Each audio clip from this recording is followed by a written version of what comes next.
Hello everyone. कैसे हैं? सब खैरियत? चलिए, डिस्क्रिप्टिव के आज के सेशन में हम लोग क्या देखने जा रहे हैं? क्लाइमेट चेंज के ऊपर ऐसे लिखना है। तो कैसे लिखेंगे? आपके एग्जाम जो जिस एग्जाम के लिए मैं बात करने जा रहा हूँ ये है Bihar civil court clerk mains को लेकर, है ना। बहुत सारे पेपर जो हो चुके हैं, इससे पहले लगभग 1 साल से ज्यादा हो गए। हाईकोर्ट मेंस का पेपर हुआ है, हाईकोर्ट असिस्टेंट का मेंस का पेपर हुआ। अभी बिहार सिविल कोड मेंस के लिए और अभी और भी फॉर्म्स का अनाउंसमेंट हो चुका है कि इस साल और भी फॉर्म्स आने वाले हैं सिविल कोड के लिए। बहुत अच्छी अच्छी वैकेंसी आने वाली है। तो प्रैक्टिस तभी से रखिए। उम्मीद कीजिए कि इसी मेंस में पार लग जाए तो ज्यादा बेहतर है। तो आज हम लोग क्लाइमेट चेंज के ऊपर बात करने जा रहे हैं। देखिए, ये एक ऐसा सेशन चल रहा है आजकल। बहुत सारे बच्चे का ये डिमांड है कि सर, दिमाग में आ ही नहीं रही है बात कि मैं लिखूं तो लिखूं क्या।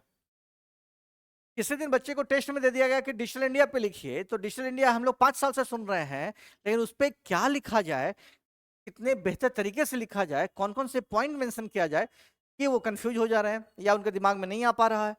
तो मैं ये जो सेशन लेकर आ रहा हूँ, ये आपके लिए उस चीज को दूर करेगा कि जिसके लिए आप कुछ सोच ही नहीं पा रहे हैं। उस सोच को दूर करने की कोशिश है हमारी। और इसके ऊपर हम लोग कंटेंट के ऊपर बात करने जा रहे हैं कि आखिर क्लाइमेट चेंज है तो है क्या।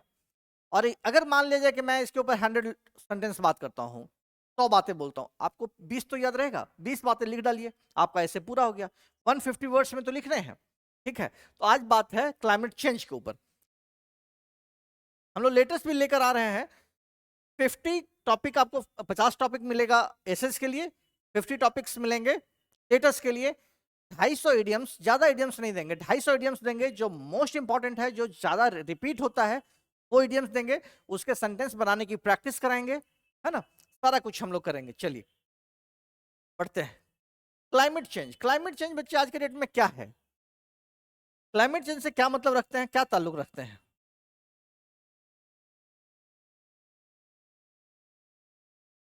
क्लाइमेट चेंज का मतलब क्या समझते हैं, ये बताइए। पहली बात तो ये कि क्लाइमेट चेंज का मतलब समझते क्या?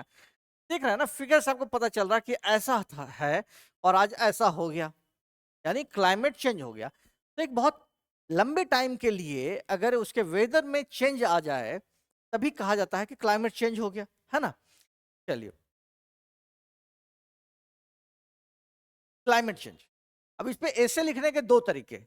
एक तो मैं ऐसे लिख सकता हूं जैसा मैंने कि प्रीवियस सेशन में पहले भी कई बार इस चीज के ऊपर चर्चा कर चुका हूं, एक्सप्लेन कर चुका हूं कि आपको जो लिखना है वो कैसे लिखें ताकि बेहतर मार्क्स मिले। एक तरीका तो ये है, ठीक है। ये भी तरीका लिखेंगे तो बुरा नहीं है, बहुत अच्छा ही तरीका है। Climate change. क्लाइमेट चेंज होता क्या है? तो it refers to the long term changes. अभी मैंने कहा जो लंबे समय के लिए जो चेंज हो जाए in the average temperature, weather patterns and environmental conditions on earth. अगर अर्थ के ऊपर एक लंबे समय के लिए उसके एवरेज टेम्परेचर में बदलाव आ जाए, वेदर पैटर्न्स, मौसम का जो पैटर्न है उसमें बदलाव आ जाए, एंड environmental कंडीशन, और जो वातावरण का जो कंडीशन है उसमें बदलाव आ जाए। किसके वातावरण? पृथ्वी के। तब कहा जाता है कि क्या है, क्लाइमेट चेंज हुआ है। It is primarily caused by. अब ये होता क्यों है, इसके कारण क्या क्या? तो ह्यूमन एक्टिविटीज, जैसा जैसे कि such as burning fossil fuels.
Sorry, थोड़ा।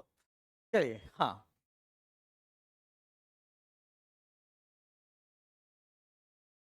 चलिए, क्या देख रहे थे हम लोग? हाँ, कि अगर एक बहुत लंबे टाइम के लिए, बहुत लंबे इंटरवल के लिए अगर उसके एवरेज टेम्परेचर में चेंज आ जाए, उसके वेदर कंडीशन में बदलाव आ जाए, उसके वेदर पैटर्न्स में बदलाव आ जाए, इन्वायरमेंटल कंडीशन में बदलाव आ जाए अर्थ के, तो इसी को कहा जाता है कि क्लाइमेट चेंज हो गया। और इसका जो मेन कारण होता है क्या क्या, ह्यूमन एक्टिविटीज। मेन काउज क्या है, ह्यूमन एक्टिविटीज। अब ह्यूमन एक्टिविटीज क्या क्या, जैसे कि फॉसिल फ्यूल, जो भी धरती से, जो अर्थ से जितने भी फ्यूल्स निकलते हैं उसको जलाया जाना, डिफॉरेस्टेशन, जंगलों का सफाया किया जाना, इंडस्ट्रियल प्रोसेस, जो भी इंडस्ट्री में जो प्रोसेस हो रहे हैं वो इंडस्ट्रियल प्रोसेस जो क्या करते हैं ये सब, which release green house gases like carbon dioxide into the atmosphere. इन सब से क्या होता है कि कार्बन डाइऑक्साइड का बहुत ज्यादा रिलीज होता है, उसी से हमारा क्या होता है, क्लाइमेट चेंज होता है। तो मेन कारण अपना क्या है क्लाइमेट चेंज का, कौन सा गैस, ग्रीन हाउस गैसेज, जैसे कि carbon dioxide. These gases trap heat, leading to a rise in global temperatures, a phenomenon commonly known as global warming. आज की डेट में ग्लोबल वार्मिंग भी एक फेवरेट सा टॉपिक रहा है ऐसे पूछे जाने में। क्लाइमेट चेंज लगभग एक जैसा चीज है ना, कि क्यों होता है ग्लोबल वार्मिंग, रीजन यही है, और ये रीजन है, इसी को कहा जाता है जिसकी वजह से जो बदलाव आया वो क्या हो गया, क्लाइमेट चेंज, है ना। चलिए, the impacts of climate change, the impacts of climate change are widespread and severe. ये बहुत भयावह है, बहुत सीवियर है। Rising temperatures contribute to melting ice caps and glaciers.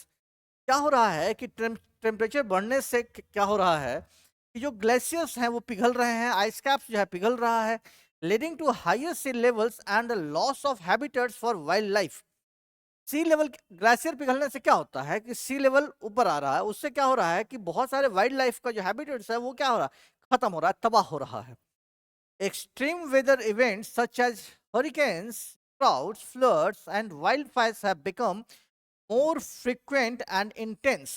देखिए कि क्लाइमेट चेंज होने से क्या क्या हो गया है, कहीं हरिकेन आता है, सुनामी आता है ना, जो बहुत ही ज्यादा सूखा आ रहा है, बाढ़ आ रहा है, वाइल्ड फायर्स, मतलब जंगलों में आग, अभी जैसे आप देख रहे हैं कि यूएस में आग लगी हुई है, तो ये बहुत ज्यादा फ्रिक्वेंट हो गया है, आए दिन होता रहता है। रीजन क्या है, climate change. These changes can affect agriculture, water resources, health, and ecosystems, threatening the livelihoods of millions of people worldwide.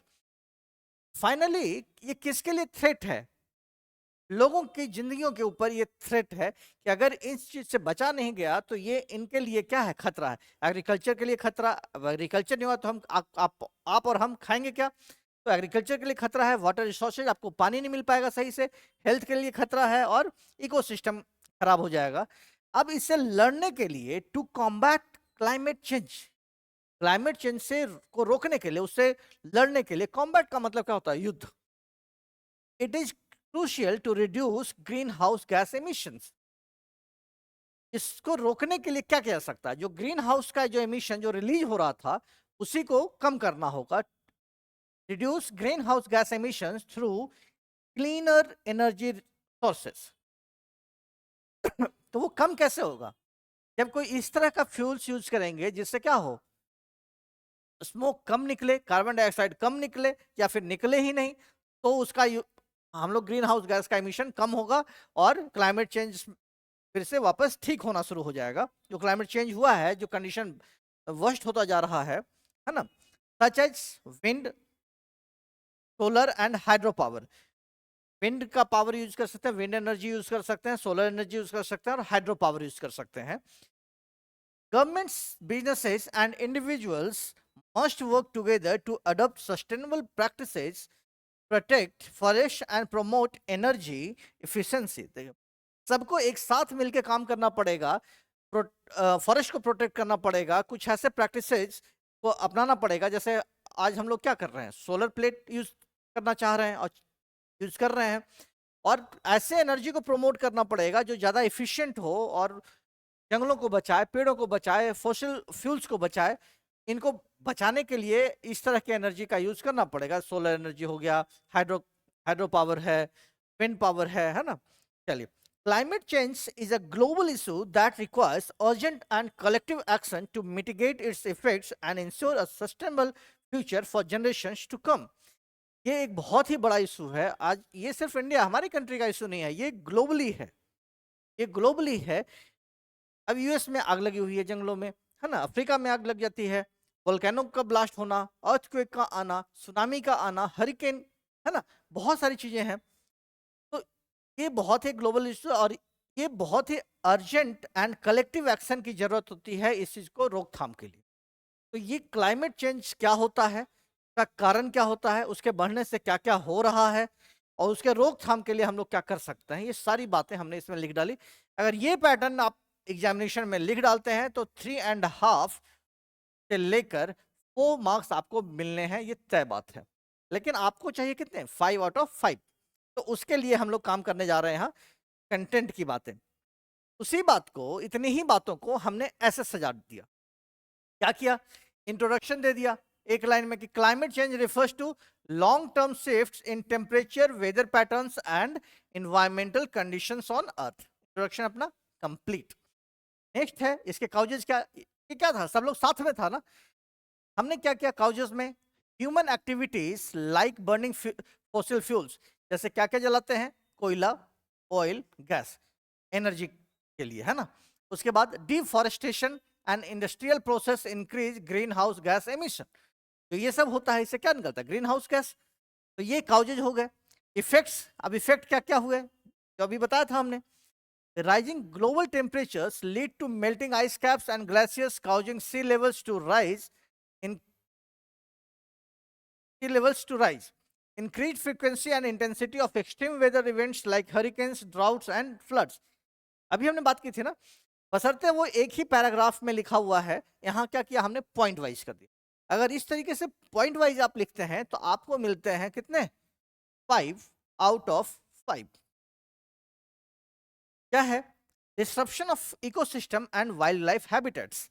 अभी कहा ना कि बाढ़ जाता है, ये वो सब कुछ, जिससे क्या होता है, वाइल्ड लाइफ हैबिटेट क्या होता है, बिल्कुल प्रभावित होता है और तबाह हो जाता है। थ्रेट्स टू एग्रीकल्चर, किसके लिए था, एग्रीकल्चर के लिए, water resources and public health के लिए। ठीक है, सॉल्यूशन क्या है, तो reduce emission by adopting clean energy sources such as wind, solar and hydro power. ये सारी बातें वहां भी थी। Promote energy efficiency and sustainable practices in industries and daily life. Protect and restore forests to absorb carbon dioxide. Importance क्या है इसका, immediate action is essential to mitigate the effects. जो लास्ट में लिखा हुआ था ना, वही बातें हमने बस क्या किया कि पॉइंट वाइज कर दिया। अब पॉइंट वाइज जैसे ही आपने किया तो जब आप ये लिखेंगे ना, सामने वाले को लगेगा अरे 10 वर्ड अगर कम भी है ना तो इसको मार्क्स तो पूरा ही दिया जाना चाहिए, क्योंकि ये पढ़ने में बहुत अच्छा लग रहा है, देखने में बहुत अच्छा लग रहा है और आपने सारी बातें ऐसे भी कह डाली। तो ये एक तरीका होता है और मैं सिर्फ कंटेंट के ऊपर काम इसलिए कर रहा हूं ताकि आपको ये अच्छा लगे। अब ये हो गया क्लाइमेट चेंज। अब मान लिया कि आपको आ गया ग्लोबल वार्मिंग। अब ग्लोबल वार्मिंग जुड़ा हुआ है इससे, तो हम लोग देखते हैं कि ग्लोबल वार्मिंग के ऊपर आ जाए तो हम लोग क्या कर सकते हैं। अब ग्लोबल वार्मिंग का क्या मतलब, वार्म का मतलब क्या, गर्म, है ना। ग्लोबल मतलब कि ग्लोबली रूप से कि पूरे ब्रह्मांड में, पूरे यूनिवर्स में अगर कुछ टेम्परेचर राइज हुआ है, उसकी वजह से क्या क्या हो रहा है, क्या क्या दिक्कतें आ रही हैं, उसके बारे में जानना है। तो ग्लोबल वार्मिंग क्या है उसके ऊपर हम लोग बात करते हैं, है ना। चलिए, पहला क्या है कि ग्लोबल वार्मिंग, ये इंट्रोडक्शन, ये किसको रेफर करता है, long term increase in earth average surface temperature due to human activities. वही बातें जो वहां थी, आ गया ना यहाँ, ठीक है। अब इसमें क्या है कि primarily the release of green house gases into the atmosphere, these gases such as carbon dioxide, methane, nitrous oxide। अब इसकी वजह से क्या हुआ है कि सन का जो हीट है वो बढ़ गया है, causing the planet to warm over time। उसकी वजह से क्या हुआ कि जितने प्लैनेट हैं सन के आसपास वो ज्यादा गर्म रहना शुरू हो गया है। काउजेज ऑफ ग्लोबल वार्मिंग क्या क्या है, पहला burning fossil fuels, second deforestation, same चीजें है ना, और third agriculture, livestock farming produces methane and the use of chemical fertilisers releases nitrous oxide. क्या है लाइव स्टॉक फार्मिंग, कहने का मतलब बहुत ज्यादा आपको किसी चीज से पैदावार उत्पन्न करना होता है तो आप क्या करते हैं, लाइव स्टॉक फार्मिंग का मतलब ही होता है इसमें बहुत सारा केमिकल का यूज होना, जिससे क्या होता है कि मीथेन का एमिशन, है ना, केमिकल फर्टिलाइजर जो यूज होता है उसका यूज किया जाना, तो ये भी हमारा एक काउज है ग्लोबल वार्मिंग का। अब इसका इफेक्ट क्या क्या होता है? पहला, rising temperatures. Global average temperatures have increased, already बढ़ चुका है average temperature, leading to hotter summers and milder winters. Hot तो ज्यादा हो ही गया, और थोड़ा चेंज हुआ है किसमें? विंटर्स में। Melting ice, extreme weather, impact on ecosystem, ये सारी वही बातें, सिमिलर बातें जो क्लाइमेट चेंज के दौरान देखी गई। Solution to global warming, solution क्या हो गया? वही shift to renewable energy, solar, wind, hydroelectric power and can reduce reliance on fossil fuels. ठीक है। उसके बाद एनर्जी एफिशिएंसी और रिफॉरेस्टेशन, पेड़ों का लगाया जाना। जैसे डिफॉरेस्टेशन काउज है, तो सॉल्यूशन उसका क्या हो सकता है? रिफॉरेस्टेशन।